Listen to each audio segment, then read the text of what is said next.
श्री स्वामी समर्थ.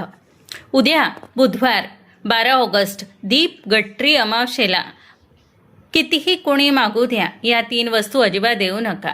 भोगावे लागतील भयंकर परिणाम. तसेच गटरी अमावस्येला विसरूनही धुवू नका केस. काय करावे आणि काय टाळावे संपूर्ण माहिती. नमस्कार मैत्रिणींनो आणि माझ्या आदरणीय बंधू भगिनींनो. येत्या बुधवारी 12 ऑगस्टला अत्यंत महत्त्वाची पवित्र आणि सिद्ध तिथी म्हणजेच दीप अमावस्या, ज्याला आपण गटरी अमावस्या असेही म्हणतो, येत आहे. या दिवशी आपण सगळेच घरातील दिव्यांची पूजा करतो, घराची स्वच्छता करतो आणि लक्ष्मी देवीची कृपा प्राप्त व्हावी म्हणून नवस प्रार्थना करतो. पण मैत्रिणींनो, तुम्हाला माहीत आहे का, या एका रात्री केलेल्या एका भयंकर चुकीमुळे तुमच्या घरातील हसती खेळती लक्ष्मी घराबाहेर निघून जाऊ शकते. आपल्या नकळत घडलेल्या एका साध्या देवाणघेवाणीमुळे वर्षभरासाठी घरात गरिबी, पैशाची चणचण, पितृदोष आणि भयंकर शत्रुपीडा निर्माण होऊ शकते. हो, तुम्ही अगदी बरोबर ऐकलाय. दीप अमावस्येच्या दिवशी या 3 वस्तू जर कोणी तुमच्याकडे मागितल्या, मग ती तुमची अगदी जवळची मैत्रीण असो, शेजारी असो किंवा नातेवाईक असो, कोणी कितीही गयावया केली तरी या 3 वस्तू चुकूनही दुसऱ्याच्या हातात द्यायच्या नसतात. जर तुम्ही या वस्तू दिल्या तर घरातील ऐश्वर्य, सुखाची शांती आणि लक्ष्मी दुसऱ्याच्या दारी निघून जाते आणि तुमच्या पतीच्या कामात अपयश, मुलांच्या आरोग्यावर वाईट परिणाम आणि घरात विनाकारण भांडणे सुरू होतात. आजच्या या व्हिडिओमध्ये मी तुम्हाला त्या 3 अतिशय महत्त्वाच्या वस्तूंबद्दल सांगणार आहे, ज्या दीप अमावस्येला देणे म्हणजे स्वतःच्या पायावर धोंडा मारून घेण्यासारखे आहे.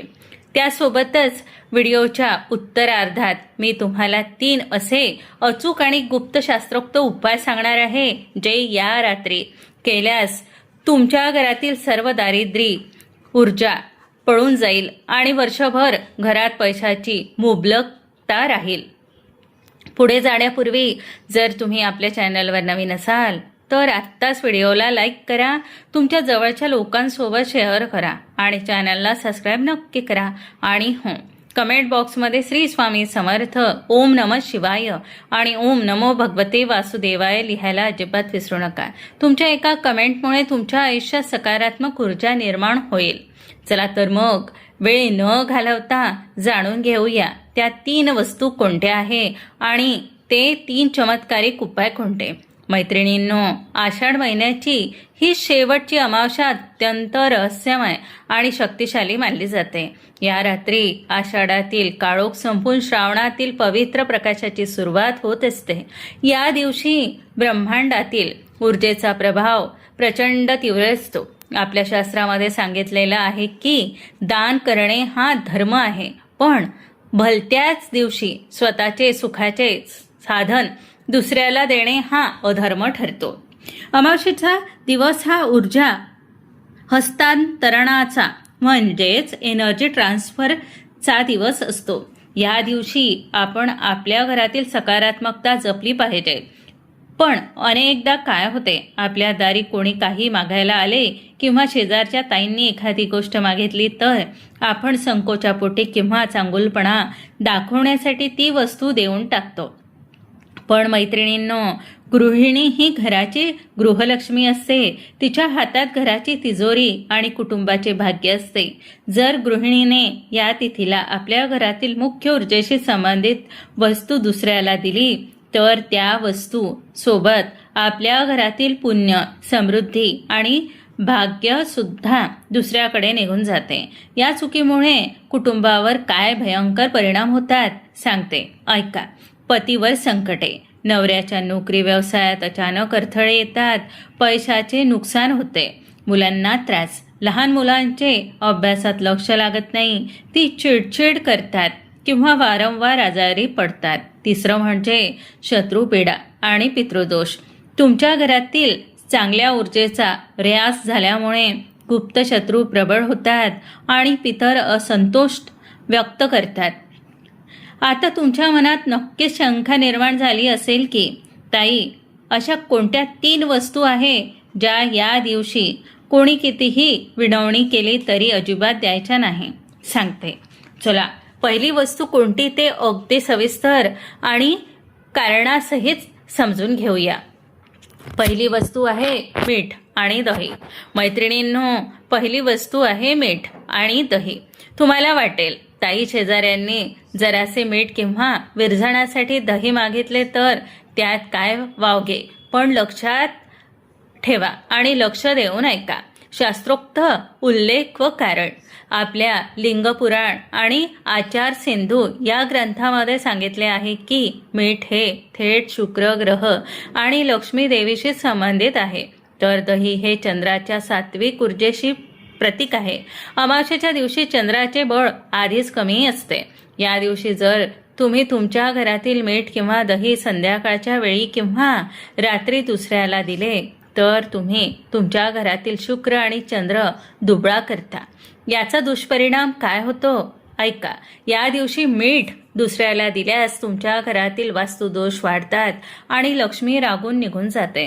घरातील पैशाची बचत शून्य होते. म्हणून 12 ऑगस्टच्या दीप अमावस्येला कोणी कितीही हट्ट केला तरी मिठाचे किंवा थोडेसे दही घरातून बाहेर दुसऱ्याला देऊ नका. दुसरी वस्तू झाडू आणि केरसुणे.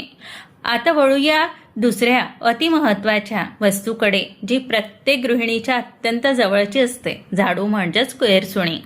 शास्त्रोक्त उल्लेख व कारण सांगते ऐका. शास्त्रामध्ये केरसुणीला साक्षात अलक्ष्मीचा नाश करणारी आणि लक्ष्मीचे रूप मानले गेलेले आहे. स्कंद पुराणात असा उल्लेख आहे की ज्या घरात केरसुणीचा आदर केला जातो तिथे दारिद्र्य कधीच टिकत नाही. अनेकदा अमावस्येच्या दिवशी साफसफाई करताना शेजारी किंवा नातेवाईक म्हणतात, ताई तुमची केरसुणी जरा वेळ द्या ना, अंगण झाडायचे आहे. पण मैत्रिणींनो, ही चूक अजिबात करू नका. याचा दुष्परिणाम काय होतो ऐका. अमावस्येच्या दिवशी स्वतःच्या घरातील केरसुणी दुसऱ्याला वापरायला देणे किंवा नवीन केरसुणी या दिवशी दुसऱ्याला दान करणे म्हणजे तुमच्या घरातील भरभराट दुसऱ्याच्या हातात सुपूर्त करणे. यामुळे घरातील मुख्य व्यक्तीच्या पतीच्या प्रगतीला ब्रेक लागतो आणि विनाकारण कर्जाचं डोंगर साचू लागतंय. आता तुम्ही विचार करत असाल, मीठ दही आणि केरसुणी तर समजले, पण तिसरी वस्तू कोणती आहे जी या 2 वस्तूंपेक्षाही भयंकर मानली जाते. ती तिसरी वस्तू अशी आहे जी प्रत्येक स्त्रीच्या सौभाग्याशी आणि घरातील अन्नपूर्णेशी जोडलेली आहे. ती कोणती चला जाणून घेऊया. मैत्रिणींनो, आता अतिशय बारकाईने ऐका, कारण आता मी ज्या तिसऱ्या वस्तूबद्दल सांगणार आहे ती वस्तू महिलांच्या भावनिक आणि आध्यात्मिक ऊर्जेशी थेट जोडलेली आहे. ती तिसरी वस्तू म्हणजे घरातील तवा, कढई आणि हळद कुंकू, सौभाग्य अलंकार. होय मैत्रिणींनो, अमावस्येच्या दिवशी आपल्या स्वयंपाकघरातील तवा किंवा कढई कधीही दुसऱ्याच्या घरी वापरण्यासाठी देऊ नका. आणि आपल्या घरातील किंवा कपाळाचे हळद कुंकू या दिवशी दुसऱ्या स्त्रीला वापरण्यासाठी देऊ नये. याचा शास्त्रोक्त उल्लेख आणि मूळ कारण काय सांगते. आपल्या पद्मपुराण आणि धर्मसिंधू या ग्रंथानुसार तवा व कढई अन्नपूर्णा ऊर्जा. स्वयंपाकघरातील तवा हा राहू आणि अन्नपूर्णा देवीचे प्रतिनिधित्व करतो. अमावस्येच्या रात्री जेव्हा आपण स्वयंपाक करतो तेव्हा तव्यावर तयार होणारे अन्न कुटुंबाला पोषण देते. जर या दिवशी तुमच्या वापरात तवा किंवा कढई दुसऱ्याला दिली तर घरातील अन्नपूर्णा देवी रुजते आणि घरात सतत आजारपण येते. हळद कुंकू, सौभाग्य ऊर्जा. हळद हा गुरुग्रहाचा घटक आहे. अमावस्येच्या दिवशी स्वतःच्या वापरातील हळद कुंकू दुसऱ्याला दिल्यास तुमच्या पत्रिकेतील गुरुग्रह कमकुवत होतो. याचे कुटुंबावर होणारे भयंकर परिणाम. पती पत्नींमध्ये तणाव निर्माण होतो, ताण तणाव. घरातील हळद कुंकू तवा दुसऱ्याला दिल्याने पती पत्नींमध्ये विनाकारण शंका कुशंका निर्माण होतात आणि वाद वाढतात. तर दुसरं, शत्रुपीडा आणि कारस्थाने. तुमच्या घरातील गुप्त शत्रू कमजोर झाल्यामुळे शत्रू तुमच्यावर हावी होतो. तिसरं म्हणजे मुलांच्या प्रगतीत अडथळे. घरातील अन्नपूर्णा रुष्ट झाल्यामुळे मुलांची बुद्धिमत्ता मंदावते. म्हणूनच 12 ऑगस्टच्या दीप अमावस्येला पहिलं मीठ आणि दही, दुसरं केरसुणी आणि तिसरं तवा व हळदी कुंकू या 3 वस्तू कोणी कितीही मागितल्या तरी हात जोडून सांगा, पण अजिबात देऊ नका.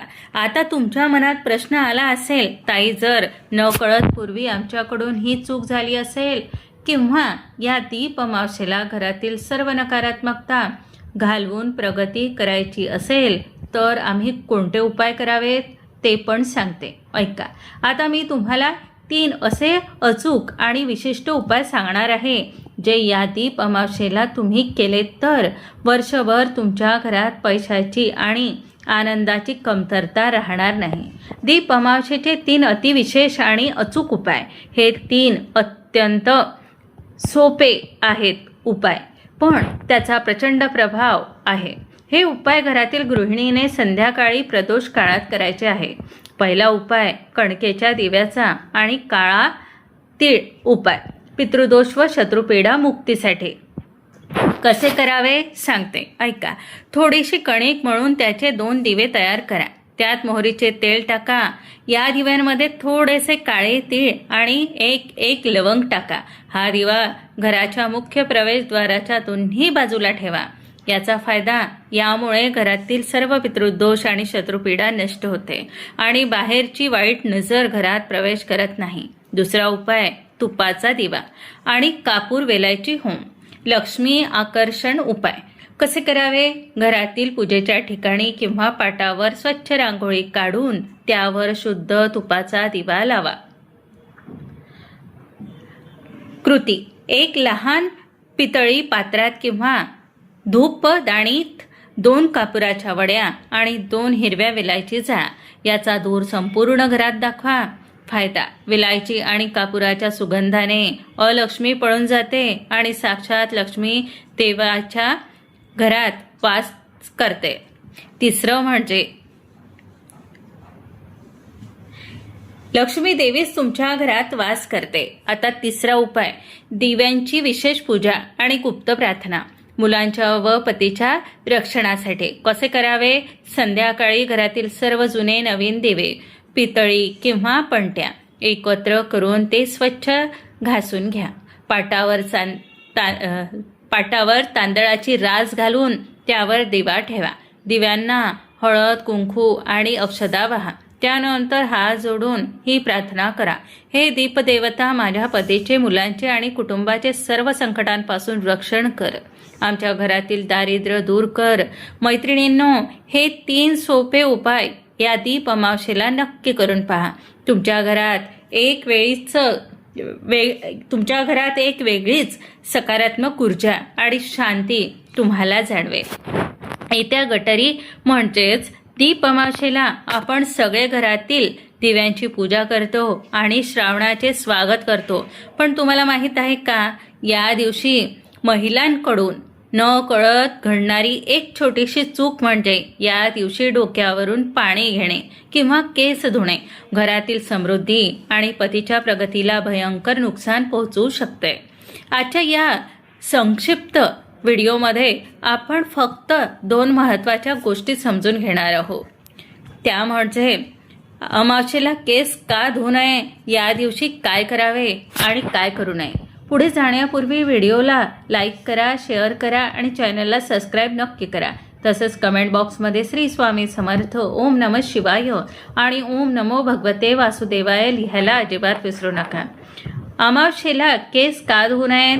शास्त्रोक्त कारण. मैत्रिणींनो, आपल्या पद्मपुराण आणि आचार सिंधू या ग्रंथानुसार स्त्रीचे केस हे तिच्या सौभाग्याचे आणि गुरु व शुक्र या ग्रहाचे प्रतीक मानले जातात. अमावस्येच्या दिवशी आकाशात चंद्र लुप्त असतो आणि ब्रह्मांडातील ऊर्जेचा प्रभाव अत्यंत संवेदनशील असतो.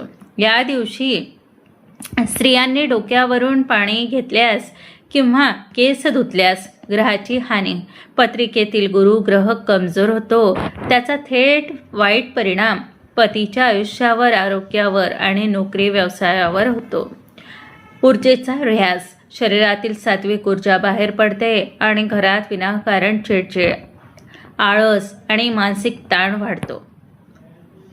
गळलेल्या केसांचा त्रास.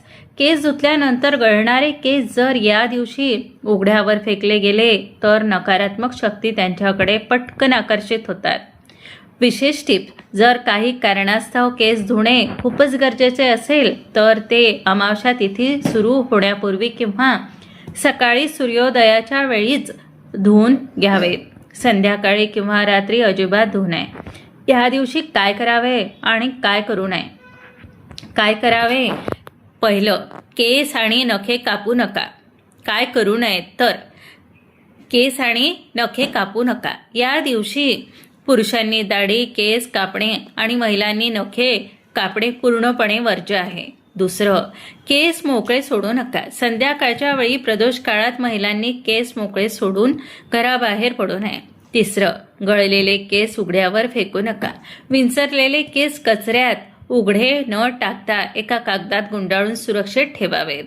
चौथं, महत्त्वाच्या वस्तू दुसऱ्याला देऊ नका. या दिवशी घरातील मीठ, केरचुणी, हळद, कुंकू आणि वापरातला तवा कोणालाही देऊ नका. काय करावे तर सांगते. दिव्याची पूजा. घरातील सर्व पितळी व मातीच्या दिव्यांची स्वच्छता करून संध्याकाळी पाटावर तांदळाची रास घालून दिव्याची पूजा करा. मिठाच्या पाण्याने लादी पुसणे. सकाळी लादी पुसण्याच्या पाण्यात थोडेसे खडे मीठ टाका. यामुळे घरातील वास्तुदोष आणि नकारात्मकता पळून जाते. तिसरं म्हणजे पितरांचे स्मरण. संध्याकाळी दक्षिण दिशेला पूर्वजांच्या नावाने तिळाच्या तेलाचा किंवा तुपाचा एक दिवा नक्की लावा. तर मैत्रिणींनो, येत्या अमावस्येला केसांच्या बाबतीत ही काळजी नक्की बाळगा आणि काय करावे, काय टाळावे या नियमांचे पालन करून आपले कुटुंब सुरक्षित ठेवा.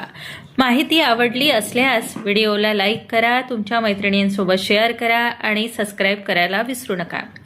आणि कमेंट बॉक्समध्ये श्री स्वामी समर्थ, ओम नमः शिवाय आणि ओम नमो भगवते वासुदेवाय नक्की लिहा. स्वामी महाराज तुम्हा सर्वांचे भले करोत हीच प्रार्थना. धन्यवाद. श्री स्वामी समर्थ.